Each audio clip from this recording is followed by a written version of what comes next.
Danes sem bil na poti v hribe, oziroma sem še vedno v hribih in sem razmišljal, kot vedno. Meni super je to hribe in procesirati, razmišljati in so, bom rekel, ti moji hribi ponovadi še bolj ustvarjalni, kot pa če bi sedel doma v pisarni. Vsaj kar se tiče intuicije, ampak o intuiciji bomo kdaj drugič govorili. Ja, danes sem razmišljal o tem terminu uspešnega podjetnika. In sicer meni je bilo v preteklosti veliko rečeno, ali pa so mi pripisali kakšne laskave nazive kot uspešen podjetnik, legenda podjetništva, pa nikoli se s tem nisem mogel identificirati, poistovetiti. In potem sem razmišljal, kaj dejansko je sploh uspešen podjetnik. In tle sem se srečal super s svojimi nezavednimi vzorci, zavzetimi stališči, prepričani. Kajti to je toliko neverjeten globoko v nas. Ali smo prinesli s seboj, ali smo tukaj prevzeli od pogleda nas na druge na svet, skozi starše, skozi kulturo, skozi okolice, kakorkoli. No, in ko sem razmišljal o teh stvareh, sem prišel do zaključka. Malo sem razmišljal o statistikah. In sicer te statistike majčkeno odstopajo, ene pravijo manj, ene več. In statistike pravijo, da v prvih 5 letih cirka 80% podjetij propade, kar pomeni, da od 100 podjetij ostane samo še 20 podjetij, delujočih seveda. Potem naslednja stvar, da v naslednjih 5 letih, se pravi v 10 letih, v naslednjih 5 letih od teh 20 podjetij še 80 podjetij propade, kar pomeni, da jih je praktično v 10 letih propadalo 96 podjetij, se pravi, da so ostala samo še 4 podjetja. In to je definitivno en kriterij uspešnega podjetnika, če je preživel 5 ali 10 let.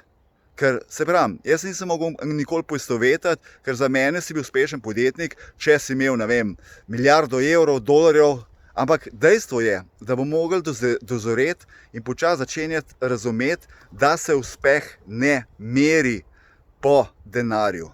Sploh pa v teh časih ne, ki je zavest se že toliko dvigala. Torej, to je isto kot postavljanje ciljev. Cilji morajo biti merljivi. Je kako češ meriti cilje na področju partnerstva, kako češ meriti cilje na področju uspešne vzgoje.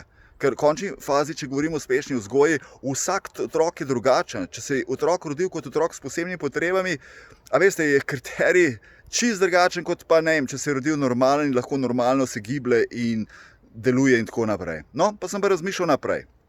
Se pravi, da uspešen podjetnik si lahko, če tudi nisi preživel 5 ali 10 let, ampak koliko si zaznamoval življenja drugih. To pomeni, mogoče si imel eno podjetje z intervencijskimi vozili, reševalnimi vozili in je dejansko prišlo do nesreče in si bil ti z svojo kvalitetno ponudbo, si bil prvi na mestu, še nikogar ni bilo, šlo se je za življenje v prometni nesreči in si pomagal tej osebi in si rešil življenje. To je neskončna dodana vrednost. Neskončna. Za to družino, in še za širše, da ne bom našteval. Druga stvar, mogoče si imel izobraževanja, pa je na tvojem izobraževanju prišel nekdo, ki je rabil pomoč. In takrat, kaj se je zgodilo? Da je dejansko od tebe odšel, če drugega ne, je saj majčkeno več imel odprtega srca, majčkeno več upanja, majčkeno več konkretnih navodil in to mu je pomagalo.